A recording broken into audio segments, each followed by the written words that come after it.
Morning. We've been crawling through the Gospel of Matthew, and we're going to pick up the pace a little bit today. So I'm probably not doing the rest of Matthew chapter 9 justice by just kind of skimming through some of it. But for the sake of our time, we're going to sort of look at more broadly what's going on here, because this is our third class going through these two chapters. And really, we're not going over all of it. Part of it I'm going to preach on later, and then part of it I'm actually grouping in with Matthew chapter 10. So, Matthew chapters 8 and 9, we've went over this already, but just to refresh our memory, these are narrative accounts that Matthew has been giving us, and they're in between what is considered to be Matthew's first major discourse, which is the Sermon on the Mount, and then what's considered the second great discourse, which is Matthew chapter 10. And when you look at broadly how Matthew's gospel is structured, it's sort of like you have big chunks of narrative, and then you have big chunks of teaching, or discourse. When we say discourse, that's what we mean. It's big chunks of teaching from Jesus. Big chunk of narrative, big chunk of teaching, then a big chunk of narrative again, big chunk of teaching again. I don't know why that's doing that. So on and so forth.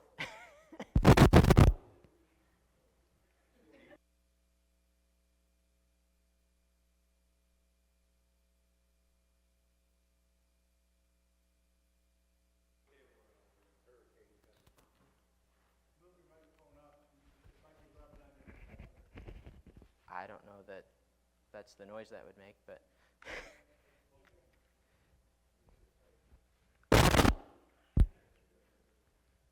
I'm just going to set this here and hope for the best. If it keeps doing that, you can give me the handheld mic and I can just hold that. It's fine. I don't even know where I was. So, big chunk of narrative, big chunk of teaching. That's how this usually goes. And right now in Matthew chapters 8 and 9, we're in the middle of a big chunk of narrative. And the bulk of this narrative are, in particular, miracles that Jesus performs. And remember, what we've been talking about is these miracles, they showcase Jesus' authority. And it comes right off of the heels of the end of the Sermon on the Mount, when it says that the people marveled at Jesus because he taught as one who had authority, and not like their teachers did. And so these authoritative miracles that Jesus is doing are coming right off the heels of his authoritative teachings. And so this is sort of just broadly where we've been. We looked at the first discourse, which was the Sermon on the Mount, where Jesus teaches with authority. Then in Matthew chapters 8 and 9, Jesus demonstrates that he's doing. Yeah, you might want to give me that mic. I don't know what's going on. Okay. And then in Matthew chapter 10, this is the second discourse, Jesus is going to delegate his authority to the 12. And so we're in the middle of this narrative account. And it's interesting when you look at how this is structured. Most people think of it as three sets of three when it comes to these miracles. Three triads, you could call them. And we've looked at the first two sets of three, and we're going to look at the third set of three today. But before that, there's a couple of things that happen that we'll look at. First, we're going to see Jesus calling Matthew the apostle. And so this is in Matthew chapter 9, starting in verse 9.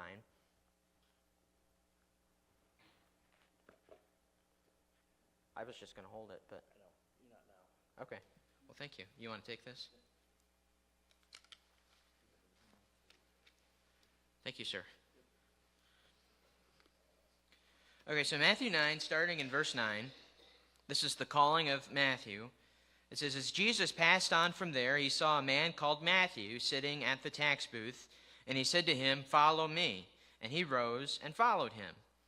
And as Jesus reclined at table in the house, behold, many tax collectors and sinners came and were reclining with Jesus and his disciples. And when the Pharisees saw this, they said to his disciples, why does your teacher eat with tax collectors and sinners? But when he heard it, he said, "Those who are well have no need of a physician, but those who are sick.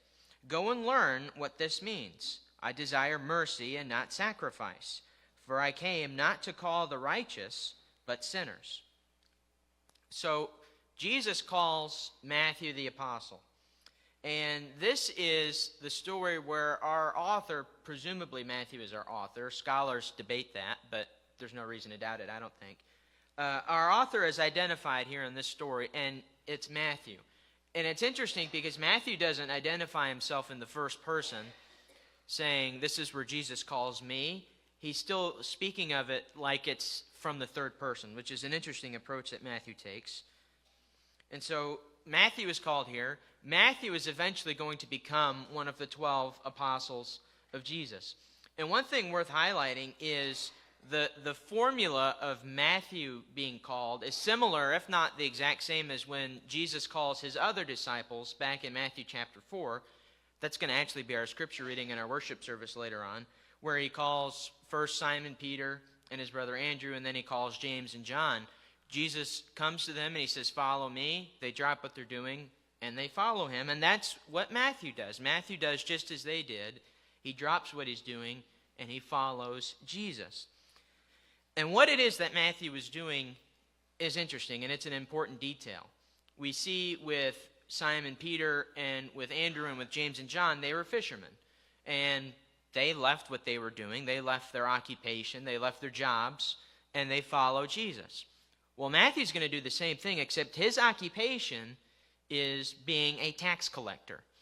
It says here that he was sitting at the tax booth. You don't sit at the tax booth unless you're a tax collector.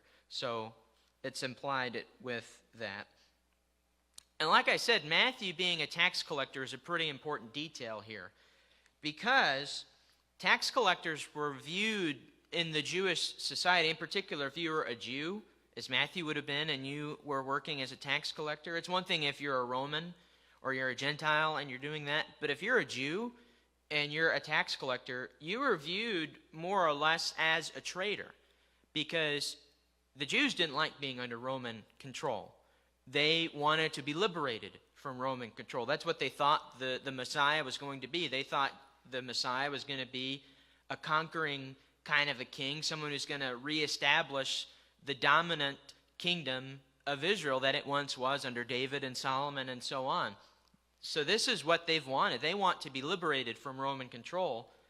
And so if you're a Jewish person and you work on behalf of the Roman government, that's being a traitor. And that's how they viewed these tax collectors. Oh, you're going to work for the Romans? You're going to take my money and give it to the Roman government? Well, that obviously didn't sit well with a lot of them. And they were also considered greedy because, and I don't know if Matthew would fall into this, but a lot of the tax collectors would take more than what they needed to take, and then they would pocket it. That was very common in that period of time. And the Romans allowed them to do this. As long as Rome got their cut, as long as Rome got what they required, they didn't care if you took too much or what have you. And so a lot of tax collectors did that. And so Jews working for Rome, taking money from their brothers, that was not viewed in a positive light. And some of them perhaps taking too much, that wasn't very good either. So they were considered traitors, and they were oftentimes considered greedy. And many of them were greedy. And so this is who Matthew is when Jesus calls him. And so it's one thing to be a fisherman. A fisherman was a good trade. It still is a good trade. But that was a good thing to be at that time. But now you have a tax collector. That's sort of the outcast part of society. And one thing that you see Jesus do is he often elevates these kinds of people to be into a more prominent status. And you see that in particular with the rest of the story, because as the story unfolds, Jesus is reclining at the table, presumably in Matthew's house. I think other gospel accounts say as much. It doesn't say that here. But he's reclining at the table, which is a intimate way of fellowship that the Jews participated in at that time, very intimate. And he's there with tax collectors and sinners. And this upsets the Pharisees. And remember who the Pharisees are. The Pharisees are Jewish religious elites, and in particular, they were pious types people. These are the holier-than-thou kinds of people, the people who cared more about looking like they have it together than about actually having it together. And so this upsets the Pharisees because obviously if they did that, they would look pretty bad. And here Jesus is doing it, and this upsets them. And so the Pharisees ask Jesus' disciples, "Why does your teacher eat with tax collectors and sinners?" And this is a really interesting thing. Jesus, we see, one thing is he knows their thoughts. And this has come up before, it's going to come up again. Jesus knows their thoughts, and so he can correctly address them. And what he goes on to say is that he's calling the sinners and not the righteous. And there's a little bit of sarcasm here with Jesus. And this is something he does pretty frequently with the Pharisees. Sometimes sarcasm isn't appropriate. I think in this case, Jesus uses it in the appropriate way. Because to say that, oh, you can't eat with sinners, well, then who can you eat with? We're all sinners. That's something that the Bible makes clear. The Old Testament makes that clear. Paul quotes it in Romans, right? There's none righteous, not one. And yet, the Pharisees say, well, you're eating with sinners. That's not something that you should be doing. And Jesus says, I haven't called the righteous, or I'm not here to call the righteous, but the sinners. And there's a sense of sarcasm here because obviously everyone is a sinner. But what he's drawing their attention here to isn't a contrast of the sinners and the righteous, because that's not what this is about. It's the humble and the pious, or the self-righteous. That's the contrast that's being drawn here, and this is what Jesus is alluding to when he speaks to the sinner and the righteous. That's what's going on here. And so he's here to call those who are humble. And we know that these people are humble because they have come to Jesus. It says that in verse 10, he reclined at table in the house, and many tax collectors and sinners came and were reclining with Jesus. And so it's not as if Jesus reached out to these people. They approached him, and Jesus welcomes them. And so these are the sorts of people that he is here to call to himself. And he uses the example of it's not those who are well that have need of a physician, but it's those who are sick. And they thought of themselves as being well. In reality, they were pretty sick in more ways than one. And here Jesus says that he's here to call the sinners. And one thing that's interesting here, and I'll go in more detail about this the second time that Jesus quotes it to them, but he quotes to them this prophecy from Hosea in verse 13, where he says, "Go and learn what this means. I desire mercy and not sacrifice." It's kind of insulting for Jesus to say, go and learn what this means, because they knew what it meant. They would have known that. They would have had that memorized. And yet Jesus is saying, you think you have it figured out, but you really don't. Go and meditate on this for a little while about what this means. And more or less what this means, and we'll go in more detail when he references it later on, he's after not necessarily their outward obedience, because you can be outwardly obedient but not have your heart in it. And that's exactly what the Pharisees were doing. He desired mercy and not their sacrifices. Their sacrifices are worthless without the mercy, without their hearts being in it. And that's the idea here. So that's one brief story before we get to the miracles. The next one is actually kind of fascinating, where Jesus is questioned about fasting. And this happens in verses 14 through 17. It says, then, the disciples of John the Baptizer, remember, the disciples of John came to him, saying, "Why do we and the Pharisees fast, but your disciples do not fast?" And Jesus said to them, "Can the wedding guests mourn as long as the bridegroom is with them?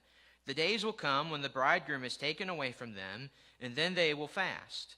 No one puts a piece of unshrunk cloth on an old garment, for the patch tears away from the garment, and a worse tear is made.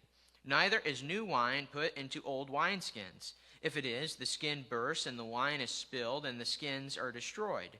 but new wine is put into fresh wineskins, and so both are preserved. So there's this question about fasting, and then you have these, I'll call them parables, but these examples that Jesus gives to sort of illustrate what he's talking about. And it begins with John the Baptizer's disciples coming and asking Jesus, why don't your disciples fast? And remember, we looked at this a little bit when we looked at the Sermon on the Mount. Fasting is one of the pious or righteous acts that the Jews did, along with praying and along with giving. It's those three things that are mentioned in Matthew chapter 6 when Jesus tells them to beware of doing their good deeds before others to be seen by them. And so fasting was something that was pretty commonly done if you wanted to make yourself look good. And they would tell people they're fasting, they would change their appearance to make it look like they're fasting, and so on and so forth. And so John's disciples come and they ask Jesus, why is it that they don't fast? Which is interesting because if they're following the principle that Jesus outlined in Matthew chapter 6, these people wouldn't have known if they were fasting or not. We don't fast to impress other people. We fast in secret before our Father in heaven. That's the idea that Jesus portrays in Matthew chapter 6. So they may not have known if they were fasting. But we see here that John's disciples fasted and the Pharisees fasted. But why weren't Jesus' disciples fasting? They could have been fasting, but evidently they weren't fasting. And Jesus explains why that is. And he does so with these three parables, or these three examples. And so the first parable, and this is sort of the main one, this is the main point, is that of wedding guests and the bridegroom. And so he draws their attention to a wedding. And the idea behind this is wedding guests don't mourn while the bridegroom is with them. Weddings are a happy thing. It's not a sad thing. Right? We've had some weddings this year. It's always a happy occasion. It's not a sad occasion. You're not mourning at a wedding. There's some songs that think about that, but that's usually a jealous person on the other side. But if you're at a wedding and you're an invited guest, you're happy for this occasion. And it's interesting that Jesus draws their attention to mourning, because they're not asked about mourning, they're asking about fasting. And what this tells us, and this is consistent with what you see in the Old Testament, is fasting was something that was typically done while someone was mourning. It's often done today, for religious purposes, to sort of to show your dedication to God, to put God before other things. That's kind of the idea. There's also dietary reasons why you might fast as well. If you're getting blood work and you want your blood work to be good, then you might fast the night before. Or if you have a certain procedure coming up, you might fast for that, or so on and so forth. But at this time, fasting was something that was done in accompaniment with mourning. Think about David when his child dies. He's fasting in sort of a mourning, sort of preventative thing, hoping that his child will stay alive, which that child does not. And so he likens this to a wedding. You don't mourn at a wedding feast while the bridegroom is still there. In this example, Jesus is the bridegroom. And this is an example that Jesus will use more than once, thinking about a bridegroom and so on and so forth. Jesus is the bridegroom in this sense. He's the groom. And the disciples in this example are the guests. And the idea is, this is a time of celebration, not of mourning.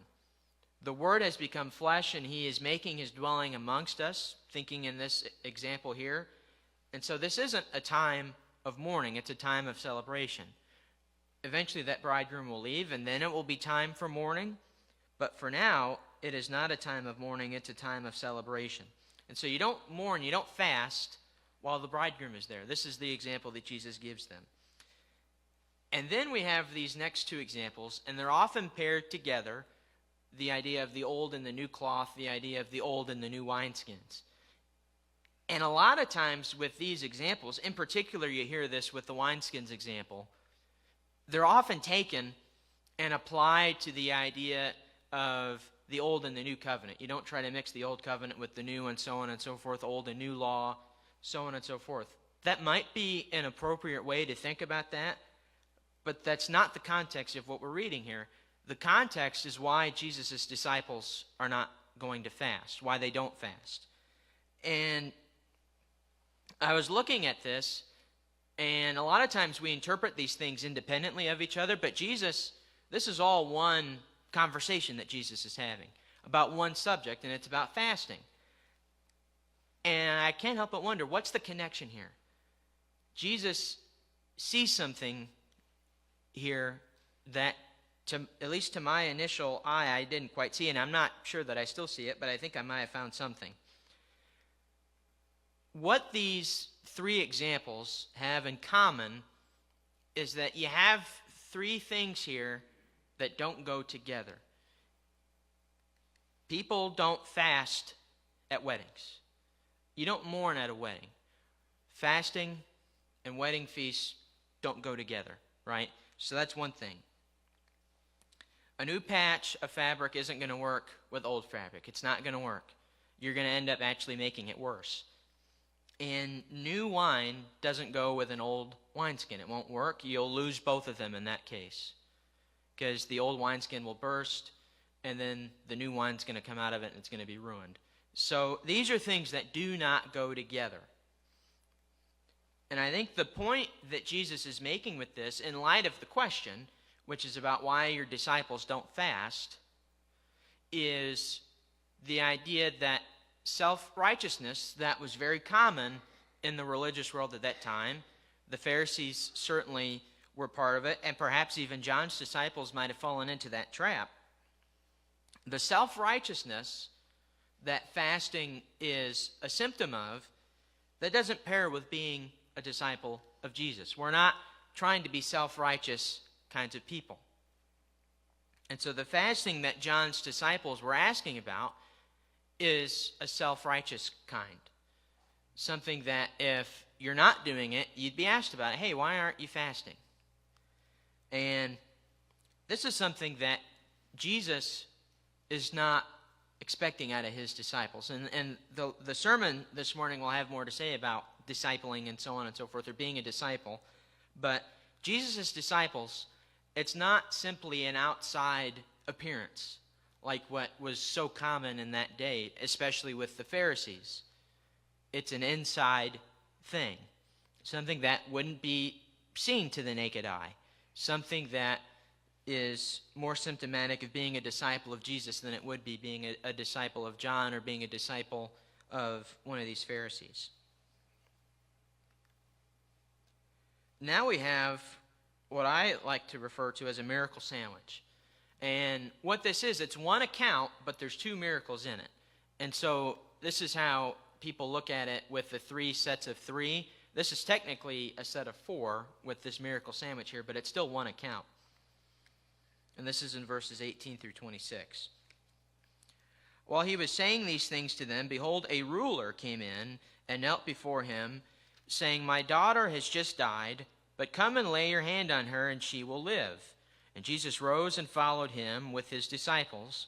And behold, a woman who had suffered from a discharge of blood for 12 years came up behind him and touched the fringe of his garment. For she said to herself, If I only touch his garment, I will be made well. Jesus turned, and seeing her, he said, Take heart, daughter, your faith has made you well. And instantly the woman was made well. And when Jesus came to the ruler's house and saw the flute players and the crowd making a commotion, he said, Go away, for the girl is not dead, but sleeping. And they laughed at him. But when the crowd had been put outside, he went in and took her by the hand, and the girl arose. And the report of this went through all the district. So this is an interesting thing that we see here, where you have one miracle that interrupts another one. While the one miracle is in process, the miracle of Jesus going and raising this ruler's daughter, while he's en route to that, you have this other woman come, touch the fringe of Jesus' garment, and then he heals her. And so the first miracle, he's going to raise a ruler's daughter. Other accounts tell us that the ruler was Jairus. And then you have this interruption where a woman who has some sort of a bodily discharge is healed. So initially, we see a ruler come and approach Jesus and ask for him to raise his daughter from the dead. This is a different kind of miracle than anything that Jesus has done to this point. And he's going to do a few other resurrections, and then ultimately he'll be raised from the dead. So there's a little bit of foreshadowing perhaps going on here. But this would possibly be the most impressive of Jesus' miracles to date. Calming the storm at this point is probably one of the more impressive ones. It's one thing to have dominion over diseases and so on, but to have authority over the weather, that's an entirely different thing. But then to have authority over death, that's something entirely different. And what's interesting here is this is something that Jesus hasn't done before. He hasn't raised anyone from the dead yet. And yet this ruler somehow understands that Jesus has the ability to do this. And I don't know if this is just a great deal of faith on the ruler's part, or if this pertains to the sort of authority that Jesus was showcasing with the things he was saying and the things he was doing. But regardless, this ruler understood that Jesus could do this, and ultimately Jesus can do it, and he will do it. And while en route to this ruler's home, you have this woman with a discharge approach Jesus. And typically under the Jewish law, if you were this type of person, if you were a woman who had this sort of discharge happening and it's not part of your regular cycle, then if you touched someone else, that you would make that person unclean. Which is perhaps why, if you notice in the story, she approaches Jesus from behind. And she doesn't touch him, but she touches the fringe of his garment. And what's interesting is, with a lot of these stories, they approach Jesus. This woman doesn't address him. She just simply tries to touch his garment. And this is a great deal of faith that this woman has. If I just touch the fringe of his garment, I'll be made well. This is an extraordinary amount of faith. And Jesus does ultimately heal the woman of this discharge. And notice as Matthew is portraying this, other gospel accounts might have it a little differently, but as Matthew portrays it, she's not healed by simply touching Jesus, but it's her faith that heals her. In verse 22, Jesus tells her, "Your faith has made you well."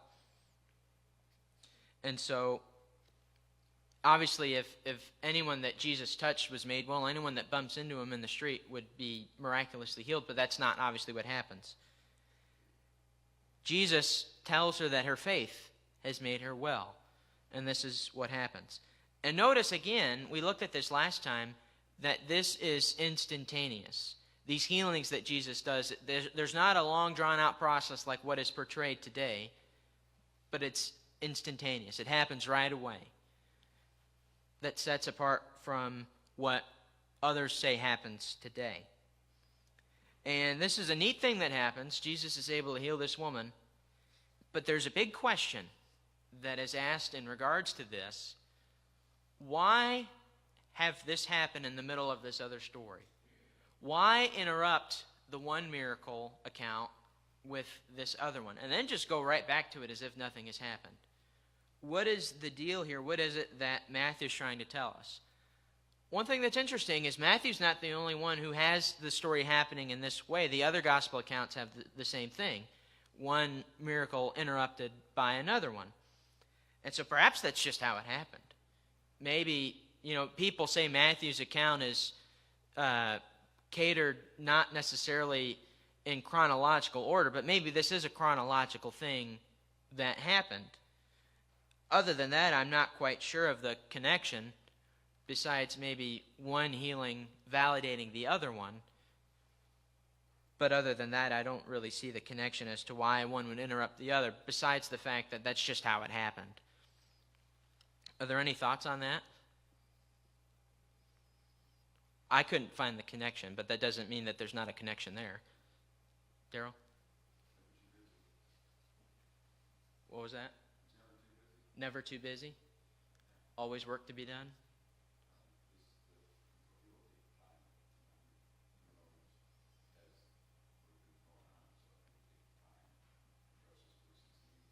Yeah.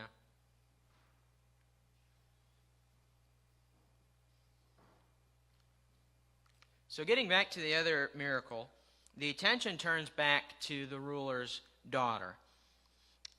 And what happens here is kind of interesting, and it makes you think about the mourners at that time, because as we understand it, there were people who are evidently here in this story who were professional mourners. You'd bring these people in to mourn for you if someone died. And so as we get back to this, it says, when Jesus came to the ruler's house and saw the flute players, those would be these people who were mourning, and the crowd making a commotion, he said, "Go away, the girl's not dead, but she's sleeping," and they laugh at him. So he asked these people, these flute players, these mourners, to leave, and they laugh at him, which tells you that these aren't really sincere people.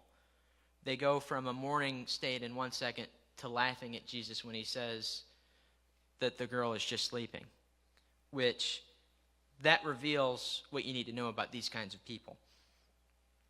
And as the story unfolds, Jesus does ultimately raise this girl from the dead. He takes her by the hand, and she rises up. One thing that is interesting in regards to this is Jesus taking her by the hand. You see this a lot of times where Jesus will reach out his hand and touch people. We'll see it in the next account. He reaches out his hand and he touches the eyes of these people that are blind, and their eyes are open and so on.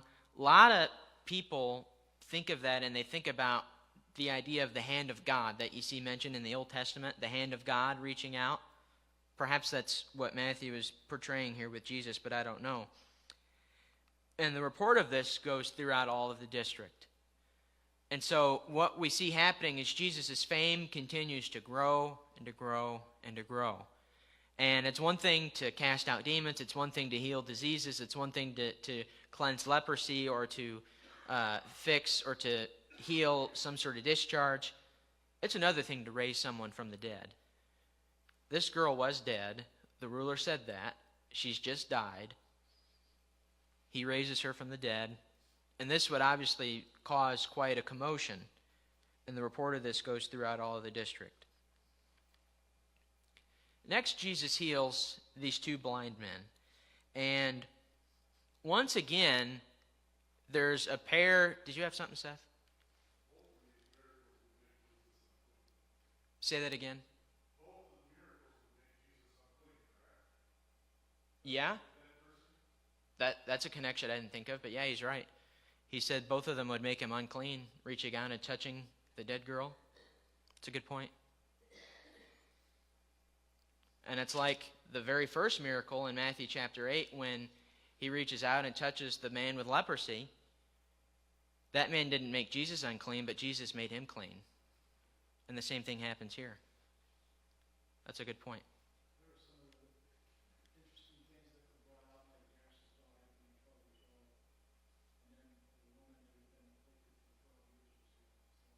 Yeah, that's not in Matthew. It's in another account, I think. But yeah, yeah, right, yeah, yeah. Amos draws out what Mark draws out, how the girl was 12 and the woman had had a discharge for 12 years and so on. Derek?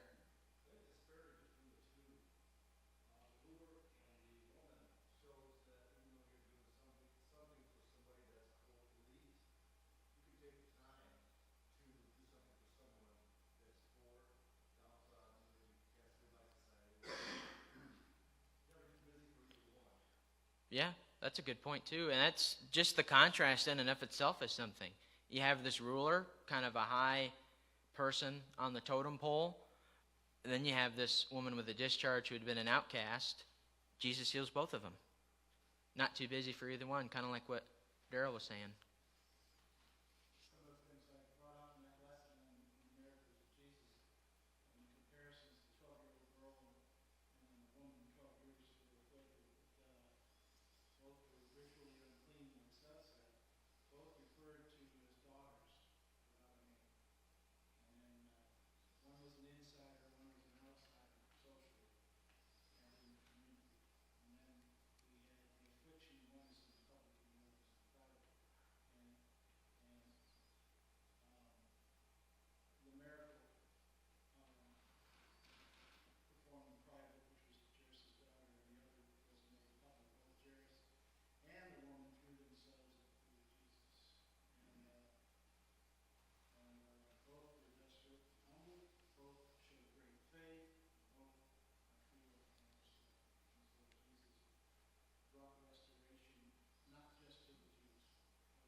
A lot of good points there.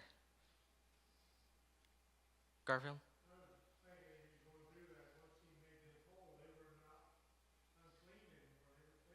Right. Yeah. In one example, one was dead and now she's not. It's not like in... Have you guys seen The Princess Bride, where the main character, they think he's dead and they bring him to like the witch doctor or whatever? It's Billy Crystal that plays that guy. And he's like, well, he's mostly dead. It's not like that with this. She was fully dead. All right, so now there's two people that are healed here in this story. This is something commentators say that Matthew likes to put things in pairs. I don't know if there's something to that or not, but you have here two blind men who are healed, and these are blind people. And this is actually the first time in Matthew where Jesus heals the blind. And what's interesting is in chapter 11, when John's disciples come and they say, should we tell John that you're the one, or is there another one we need to be waiting on? And Jesus tells John's disciples, tell him what you've seen. And one of the things that Jesus says is that the blind are receiving their sight. And this is where that's going to happen, is in this story. One thing that's interesting when you look at this example, and I guess I'll read it. It says, as Jesus passed on from there, this is in verse 27, two blind men followed him, crying aloud, have mercy on us, Son of David. When he entered the house, the blind men came to him, and Jesus said to them, do you believe that I am able to do this? And they said to him, yes, Lord. Then he touched their eyes, saying, according to your faith be it done to you. And their eyes were opened, and Jesus sternly warned them, see that no one knows about it. But they went away and spread his fame throughout all that district. So one thing that's interesting, looking at this initially here, you have these blind people. Notice how they address Jesus. They address him as Son of David initially, and then they address him as Lord. There's a lot of examples like this where you could draw the comparison to spiritual blindness that Jesus is able to cleanse. These people are not spiritually blind. They're physically blind. They can't see what's going on, but they know what's going on. They know who Jesus is. And perhaps they know him better than most do at this point. They rightly address him as the Son of David. That's a messianic term, something that Matthew alludes to in Matthew 1 and verse 1. Jesus, the son of David, son of Abraham, so on and so forth. And then they address him as Lord, which is an interesting thing, given the fact that they just blatantly disobey him at the end of the story. He says, don't tell it to anybody, and they go and they tell it to everybody, which is kind of interesting. And so they come and they say, Son of David, have mercy on us. And Jesus prompts them. He says, do you believe I'm able to do this? That's where they say, yes, Lord, and then he does it. And so the blind men say that, yes, they believe that Jesus is able to do this, that he's able to heal them. And as he did with that woman who touched the fringe of his garment, he does to them. He says, according to your faith, be it done to you. So this miracle is done in accordance with their faith. Not every miracle happens this way, but a lot of them do, where it's the faith of the person that makes them well. Jesus responds when we have faith in him, which I think that still applies today. It doesn't happen in the miraculous senses that it happens here, but faith in Jesus can go a long way. And he heals them, of course, by touching their eyes. We come now to one last miracle in Matthew chapter 9, and then once we get through this one, I'll have a few big picture ideas for the whole section. So this is, you have a demon-oppressed mute man, someone not able to speak, and this is in Matthew 9, verses 32 and 34. It says, as they were going away, behold, a demon-oppressed man who was mute was brought to him, and when the demon had been cast out, the mute man spoke, and the crowds marveled, saying, never was anything like this seen in Israel. But the Pharisees said he casts out demons by the prince of demons. That's going to come up again later on. But for now, we have this story here of this demon-oppressed person who is mute. And so this is the final miracle before the next discourse. There's a little bit of teaching at the end of this chapter that actually segues into the next discourse, which is why we're not going to look at it today. It'll fit better next time. But This is the final miracle of this narrative account, and it is the casting out of a demon. And this is almost sort of a 2-for-1 miracle, because in casting out this demon, the mute man is able to speak. So it's technically the casting out of a demon, but it functions like a healing as well. He has a physical restriction now, he's not going to have it. And so the demon has apparently caused this man to be mute, which is something you see demons do sometimes. Sometimes demonic possession can have a physical effect on people.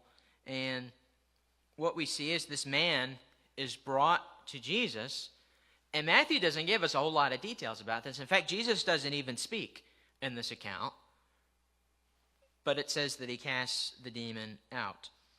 And I think what is important here, besides obviously the miracle itself, is the response. And so after the demon is cast out, the mute man's able to speak. This is something that would have been apparent to everybody, right? Because you can't mistake someone who hasn't been able to speak, now they're speaking, right? That's not something that is an accident. And so now you have these reactions. There's 2 reactions, and they're opposite reactions. And this is, keep in mind, something that Matthew purposely draws to our attention. Think about when Jesus calms the storm, the reaction of the disciples in the boat. What sort of man is this, that even the winds and the waves obey him, right? That sort of thing. He draws our attention a lot to the reactions of these people. And how people react to this sort of thing, it reveals a lot about their character. And we're going to certainly see that to be the case in regards to the Pharisees. On the one hand, you have the crowds there, and they marvel at this. And they ask the question, or they say, never was anything like this seen in Israel. And so you have Jesus doing these extraordinary things. And some people are responding well to that. But then you have these Pharisees. And what we see them doing, they are responding negatively, and more or less they're conspiring about this. They say he casts out demons by the prince of demons, which is obviously a lie, and Jesus will address that later on.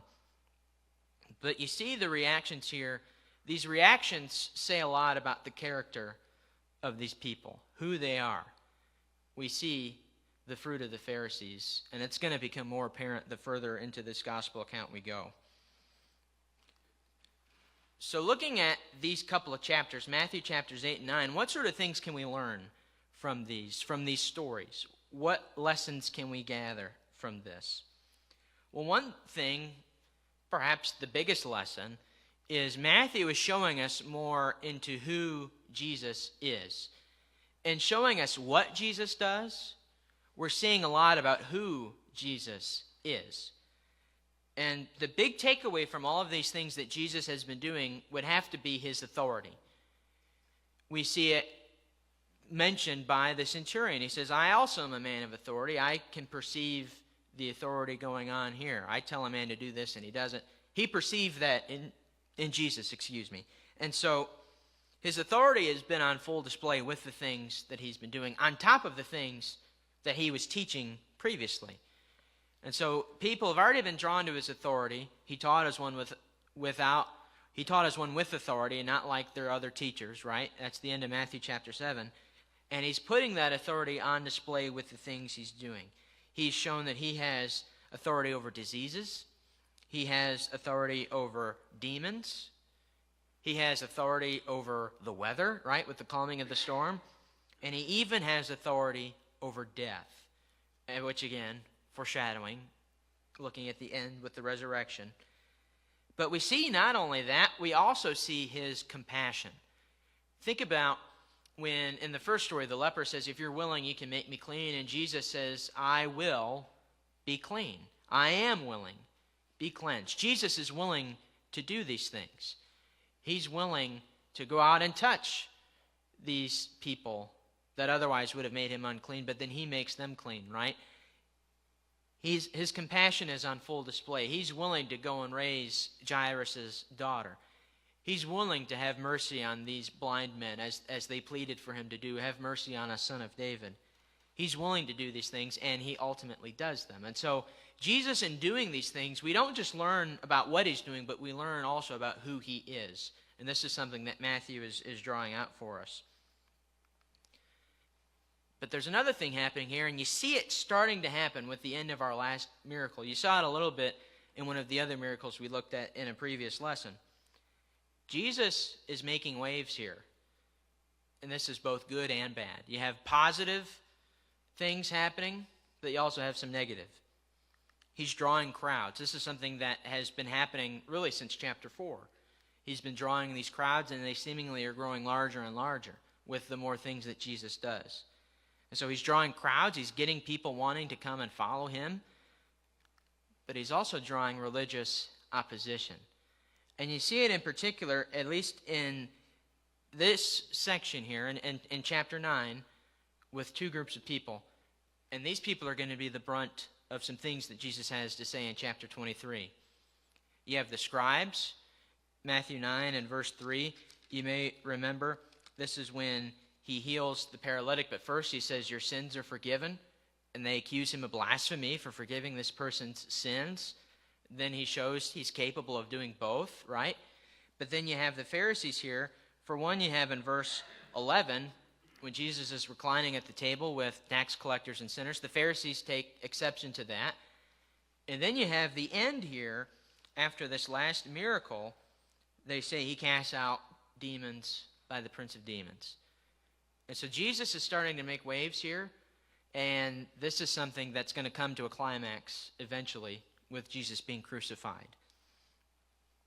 And so as we looked at before, we've went through Jesus showcasing, demonstrating, and proving his authority. When we get to Matthew chapter 10, he's going to delegate some of that authority to the 12. But that's a lesson for another time. Any other questions or comments? We're already over time. But all right, thanks.